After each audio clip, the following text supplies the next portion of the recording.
আসসালামু আলাইকুম। আমি ডাক্তার এমডি আবু শাহেদ। আজকে আপনাদের মধ্যে উপস্থিত হয়েছি নতুন একটা বিষয়ে কথা বলার জন্য। আজকে আমি কথা বলবো পলিপাসের বিষয়ে, যে পলিপাস কি, পলিপাস কেন হয়, পলিপাস কাদের হওয়ার সম্ভাবনা বেশি থাকে, এবং পলিপাস হলে কি অপারেশন করতে হবে, অপারেশন ছাড়া পলিপাসের স্থায়ী কোনো ব্যবস্থা আছে কিনা, এই বিষয়গুলো নিয়ে আজকে আমি কথা বলবো। অ্যাট ফার্স্ট আমি বলতে চাই পলিপাস কি। পলিপাস হলো নাকের একটা রোগ, যেটা নাকের ভিতরের যে নরম টিস্যুগুলো ফুলে যায়। অনেক সময় নাকের মধ্যে যে সফট টিস্যুগুলো থাকে এগুলো ফুলে যায়, এবং ফুলে যাওয়ার কারণে এটা আপনার অনেক সময় মটরশুঁটির মতো হয়ে যায়, অথবা ছোট মার্বেলের মতো হয়ে যায়। আপনার নাক বন্ধ হয়ে যেতে পারে। এটাকে পলিপাস বলা হয়। পলিপাস কাদের হওয়ার সম্ভাবনা বেশি থাকে? অ্যাকচুয়ালি পলিপাস নিজে কোনো রোগ না, পলিপাস হলো অন্য রোগের একটা উপসর্গ। পলিপাসের মূলে হলো কোল্ড অ্যালার্জি। কোল্ড অ্যালার্জির কারণেই পলিপাসের সমস্যা।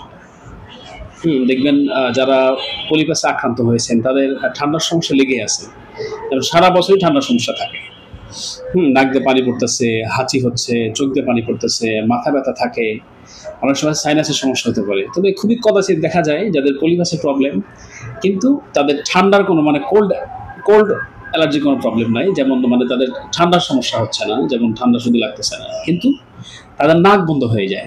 এটা এক ধরনের কোল্ড অ্যালার্জির সমস্যার কারণেই এই নাকটা বন্ধ হয়ে যায়। তো পলিপাস হলে কি অপারেশন করতে হবে? না, পলিপাস হলেই আপনাকে অপারেশন করতে হবে না, এত ঘাবড়ানোর কোনো কারণ নেই। পলিপাস আসলে একটা নির্দিষ্ট পরিমাণ পর্যন্ত থাকতে হবে নাকের মধ্যে। যদি এটা নির্দিষ্ট পরিমাণ পর্যন্ত না থাকে তাহলে আপনার অনেক ধরনের প্রবলেম হতে পারে। নাকের ভিতরে অনেক ধুলাবালি অথবা অনেক ধরনের ডাস্ট ইজিলি প্রবেশ করবে। একটা নির্দিষ্ট পরিমাণ তো পলিপাস থাকবে। যেমন অনেকের প্রস্টেট গ্ল্যান্ড বৃদ্ধি হয়, ইনলার্জ হয়। প্রস্টেট গ্ল্যান্ড না থাকলে কিন্তু আপনি অনেক প্রবলেম ফেস করেন। আজকে আমি ওদিকে যাচ্ছি না, আমি এটা আপনাকে বোঝাচ্ছি যে পলিপাস আমরা যেমন অনেকে আসলেই ওষুধ দিয়ে দিচ্ছি পলিপাসের, নাকের ভিতরে একটা মাংস দেখলেই আমরা ওষুধ দিয়ে দিচ্ছি পলিপাসের। আসলে বিষয়টা এরকম না। পলিপাসের একটা নির্দিষ্ট মাত্রা থেকে যখন অতিরিক্ত হয়ে যায় তখন এটাকে পলিপাস বলা হয়। পলিপাস হলেই আপনাকে অপারেশন করতে হবে না। আমি এ পর্যন্ত অসংখ্য পেশেন্ট পেয়েছি, আমি নিজেই চিকিৎসা করেছি, যারা একবার, দুইবার, তিনবার পলিপাসে অপারেশন করেছেন, কিন্তু তারপরে আবার কিছুদিন পরে আবার সেই সেম আগের মতো সমস্যা হয়ে গেছে। আমি একটু আগে বলেছি যে পলিপাস নিজে কোনো রোগ না, এটা অন্য রোগের একটা উপসর্গ। পলিপাসের মূলে হলো কোল্ড অ্যালার্জি। আপনার যদি অ্যালার্জির মাত্রা ব্লাড থেকে না কমে যায়, আপনি স্থায়ীভাবে পলিপাস থেকে কখনোই মুক্তি পেতে পারবেন না। আপনাকে পলিপাসের যে মাংস বৃদ্ধিটা, যে সফট টিস্যুটা বৃদ্ধি হয়ে গেছে, এটা কমানোর সাথে সাথে আপনাকে কোল্ড অ্যালার্জি চিকিৎসা করতে হবে, যেন আপনার বডি থেকে কোল্ড অ্যালার্জির মাত্রা কমে আসে ব্লাড থেকে, এবং আপনি যেন ঠান্ডা সর্দির সমস্যা যেন স্বাভাবিক থাকে, ঘন ঘন যেন না হয়, এই জন্য আপনাকে ট্রিটমেন্ট করতে হবে। তাহলে আপনি পলিপাস থেকে সারা জীবনের জন্য মুক্তি পেয়ে যাবেন। অন্যথায় আবার আপনার পলিপাস হতে পারে। যদি আপনি কোনো মেডিসিন খেয়ে অথবা কোনো মেডিসিন লাগায় অথবা আপনি অপারেশন করেন, তারপরেও যদি আপনার কোল্ড অ্যালার্জি নিয়ন্ত্রণে না থাকে, আপনি আবার আক্রান্ত হতে পারেন। আমি আপনাকে সাজেস্ট করবো আপনাদের যে আপনারা পলিপাস হলেই অপারেশন করবেন।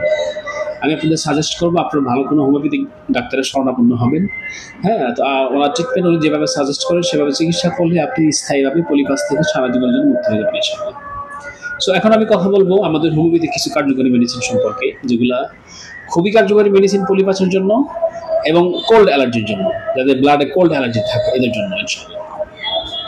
অ্যাট ফার্স্ট আমি বলতে চাই আমাদের পলিপাসের মহা ওষুধ বলা চলে যেটাকে, এক নম্বর হলো থুজা।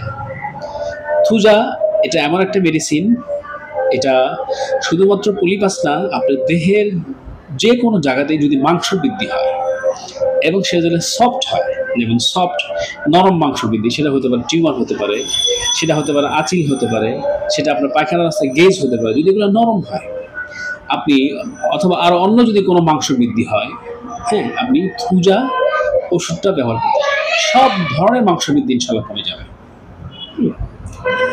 থুজা 1M খাবেন অ্যাট ফার্স্ট। থুজা 1M 10 ফোঁটা ওষুধ আধা গ্লাস পানির সাথে সকালে, দুপুরে, রাতে খাওয়ার আগে খাবেন। এবং এর সাথে আপনি খেতে পারেন ক্যালকিরিয়া ফস 12x। এটাও খুবই পলিপাসের কার্যকরী একটা মেডিসিন। যেটা আপনার পলিপাস বৃদ্ধি কমানোর সাথে সাথে আপনার ব্লাড থেকে অ্যালার্জি মাত্রাও কমিয়ে নিয়ে আসবে। আরেকটা মেডিসিন হলো লেবনামাইন। লেবনামাইনের ওষুধটা আপনি থুজার সাথে খেতে পারেন, অথবা সব ধরনের পলিপাসের রোগী আপনার লেবনামাইন খেতে পারেন যদি আপনাদের পলিপাসের সাথে মাঝে মধ্যে নাক থেকে দুর্গন্ধ আসে। যদি এই লক্ষণটা আপনাদের থাকে, পলিপাস যেমন আপনার আপনার ঠান্ডার সমস্যা আছে, সর্দির সমস্যা আছে, আপনার মাথা ব্যথা হয়, আপনার অল্পতেই ঠান্ডা লেগে যাচ্ছে, আপনি সাথে থুজা খাচ্ছেন, ক্যালকেরিয়া ফস খাচ্ছেন, এর সাথে আপনি লেবনামাইনের ওষুধটা খেতে পারবেন। 10 ফোঁটা ওষুধ লেবনামাইনের মাদার 10 ফোঁটা ওষুধ আধা গ্লাস পানির সাথে দৈনিক 3 বার খাওয়ার পরে খাবেন।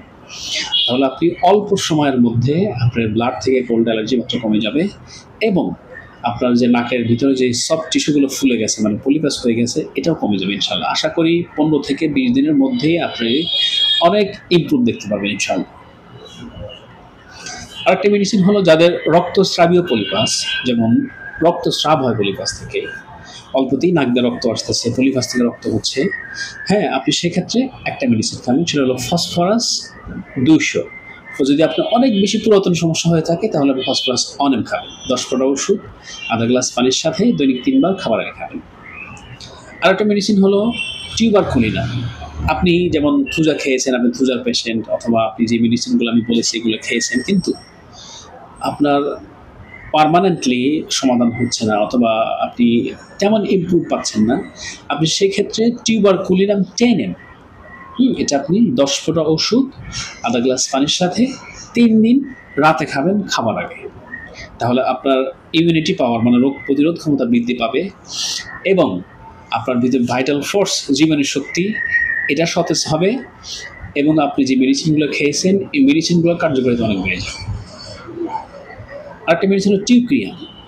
যাদের ঠান্ডা সর্দি লেগেই থাকে এবং নাক দিয়ে মুখ দিয়ে শ্বাস প্রশ্বাসে প্রচণ্ড দুর্গন্ধ থাকে, আপনি সেক্ষেত্রে টিউক্রিয়াম 200 এই ওষুধটা খেতে পারেন। আপনার জন্য খুবই কার্যকারী হবে। 10 ফোঁটা ওষুধ আধা গ্লাস পানির সাথে দৈনিক 3 বার খাবার আগে খাবেন। আরেকটা হলো আর্টিকা ইউরেন্স।